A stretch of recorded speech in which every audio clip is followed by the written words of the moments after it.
Hi everyone, Barbara Rankin here with another mixed media project for the ColourArte video creator team. Today I will be making a canvas with a Valentine's Day feel. I'm starting with a 9 by 12 canvas, and although it is already gessoed, I'm going to add my own coat of white gesso. Fold a piece of lace fabric in half, lining it up with the top of the canvas. Starting at the fold, cut out half of a heart shape using the canvas to approximate the size of the heart. I decided to move the heart to the right side and let it hang over the edge. To adhere it, I am spreading a heavier body gesso with a spatula.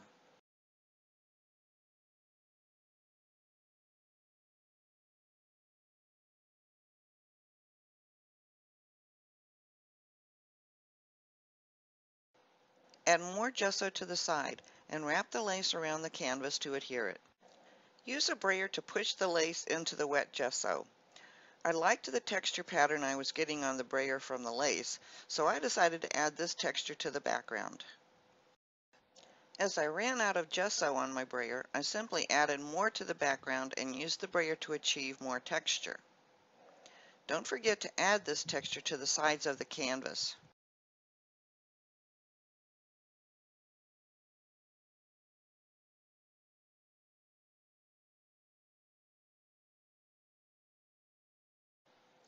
Run a bead of the fast grab tacky glue around the edge of the heart-shaped lace. Lay the trim in the glue, cutting where needed to make those sharp turns.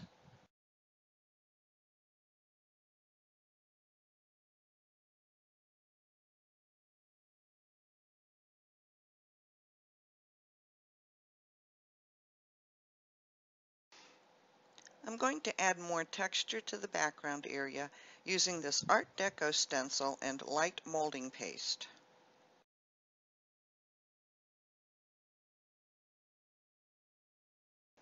I'm spreading it randomly through the stencil so I don't get any squared off edges.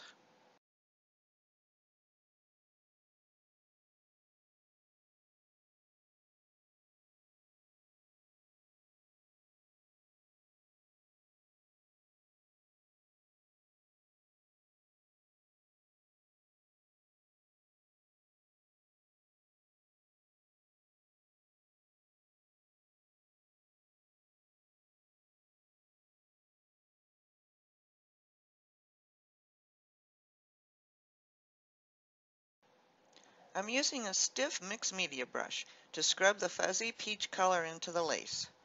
As you can see, I'm starting with the lighter of the two colors because I want to keep the center of the heart a lighter shade.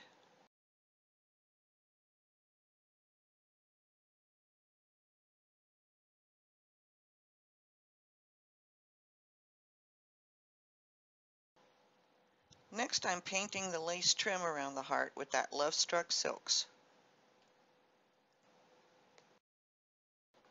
Use your brush to pull some of the Love-Struck towards the center of the heart, which will add some shading around the edges.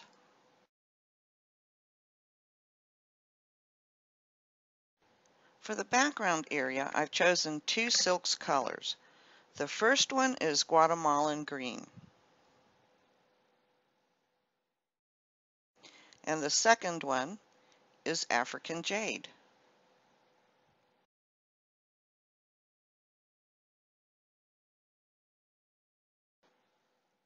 First, I'm painting the background with the African jade, being sure to get the color underneath the lace trim.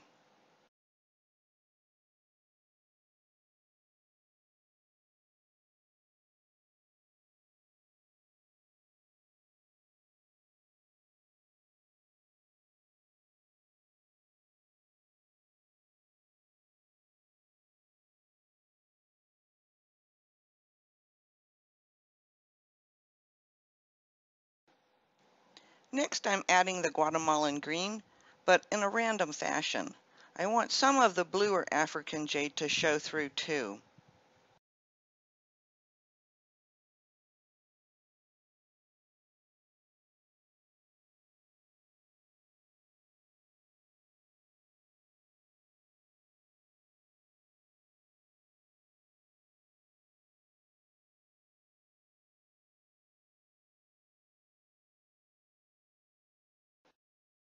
Rather than sprinkling pigment onto the canvas and spraying it with water, I want a more controlled application. I want to have the color stay in the background and run between my raised stenciled areas. So in order to do this, I worked in smaller areas, picking up the pigment on my wet brush and applying a small amount of the color to the canvas. Then I continued to pick up water on my brush and help the pigment run down the canvas. This way the color remained in the background areas and exactly where I put it.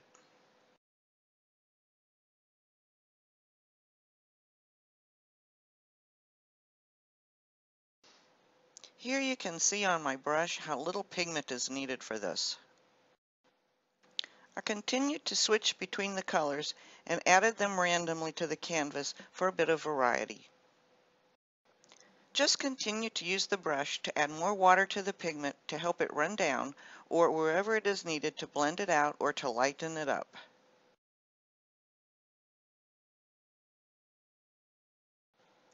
Next, I'm going to show you how to add some gold leafing flakes to your mixed media backgrounds. As you can see, the flakes come in different colors. They are very thin and sometimes larger than they seem. You can carefully open them up to reveal larger pieces. I want to apply them randomly along the canvas edge and on top of the stenciled areas. There are several ways to adhere the flakes. You can use any glue stick. This one here is from Paper Studio. You can also use any glue that dries clear and tacky. This one from Tombow is another one. The manufacturers of the flakes also carry their own glue too, and you can also adhere the flakes to your score tape or any double-sided dry liner tape, but you will of course get straight lines. We don't want that for this project.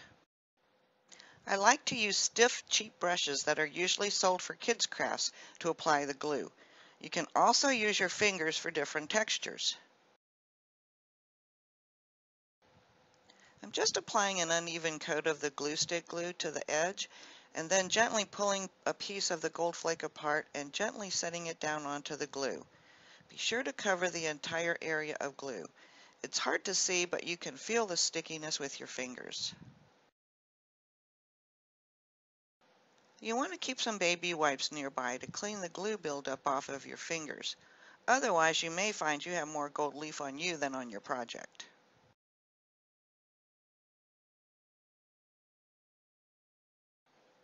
I've squeezed a small puddle of the Tombow mono glue onto my mat. It is just off camera to the right, but I'm using my finger to grab small amounts of the glue and dab it randomly and hitting only the surface of the stenciled modeling paste.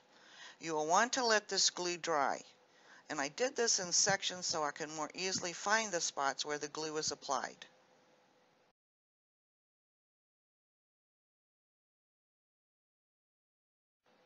Once the glue is dried, you will see that it is still tacky but clear. Apply the gold flakes as before, ensuring you cover all the glue.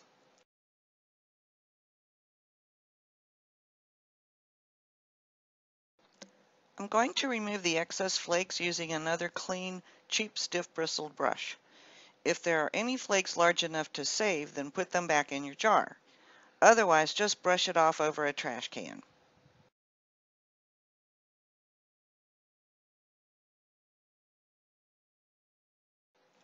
I finished adding the rest of the gold leaf to the background off camera. As you can see, it is random and not completely covered in gold. You will need to seal your primary elements pigments as well as your gold leafing, so I'm using a gloss varnish on the painted background only.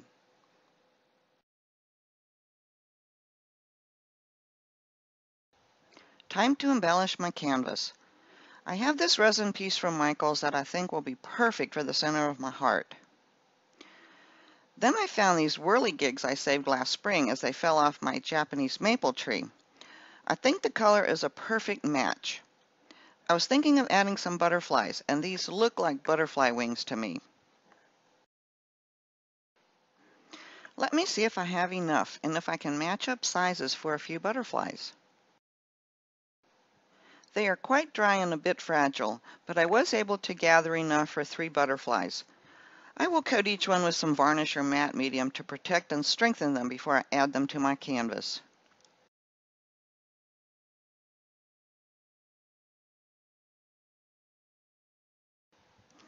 I need to color the quote chip from Tim Holtz so it isn't so white.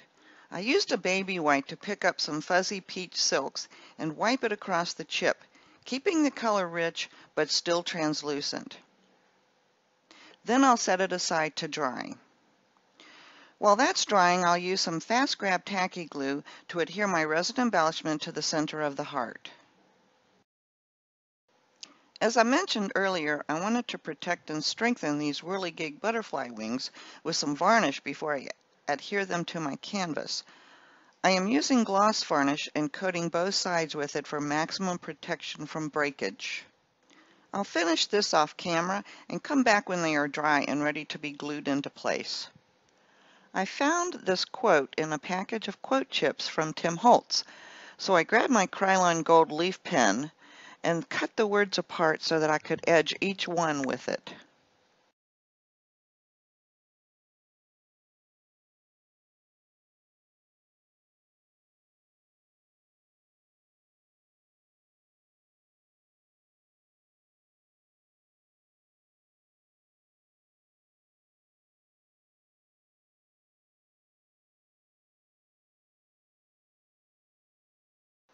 After the ink dried, I covered each word with a coat of gloss varnish and let that dry. Now that my chipboard and whirligigs are dry, I can arrange them on my canvas to see how they look.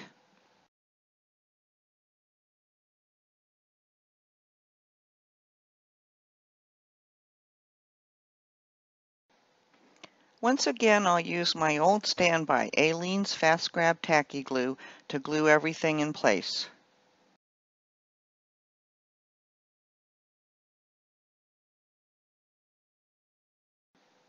And now I'm cutting the stems from the whirligigs to length to make tiny antennae for each butterfly.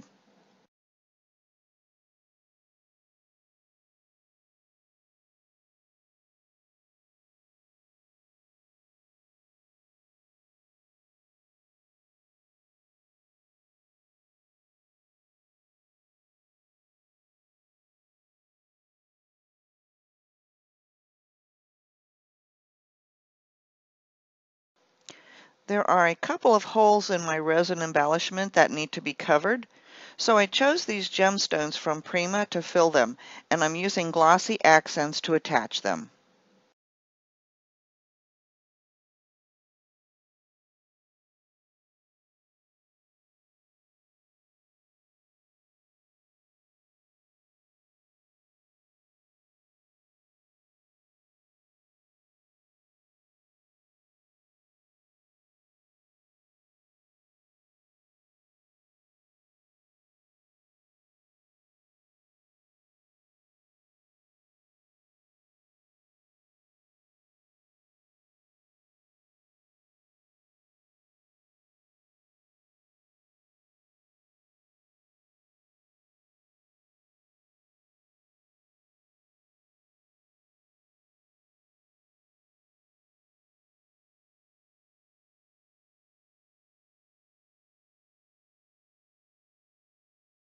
If you'd be interested in helping support our international team, you can follow this link to our Patreon account. If you enjoyed today's project video, please give me a thumbs up, and I hope you will consider subscribing to my channel so you won't miss any future tutorials. As always, thanks for watching, and always take time to play.